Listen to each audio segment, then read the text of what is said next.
दरम्यान शिंदेंची शिवसेना कोणत्या 12 खात्यांसाठी आग्रही आहे आणि शिंदेंच्या शिवसेनेला कोणत्या संभाव्य 9 खात्यांची ऑफर करण्यात आली आहे, पाहूयात त्या संदर्भात हे ग्राफिक्स।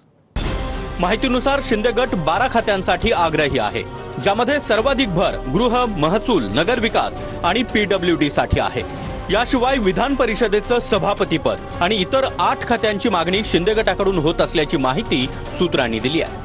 तर 12 ऐवजी शिंदेंना 9 मंत्रिपद ऑफर केले जात असल्याची एक संभाव्य यादी सध्या समोर आली आहे, ज्यामध्ये नगरविकास, पाणीपुरवठा, कृषी, उद्योग, उच्च शिक्षण, सामाजिक न्याय, उत्पादन शुल्क, पीडब्ल्यूडी आणि रोजगार हमी या खात्यांचा समावेश आहे।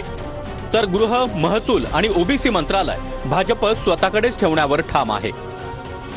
गृह मंत्रालय आणि महसूल खातं जे आहे ते भाजप आपल्याला देणार नाही शिंदे गटाला, आणि हेच दोघं खातं आपल्याला पाहिजे, त्याच्यामुळेच नाही पुढे लांब्याची चर्चा। हे बघा, खातं मागणं काही चुकीची गोष्ट नाही ना।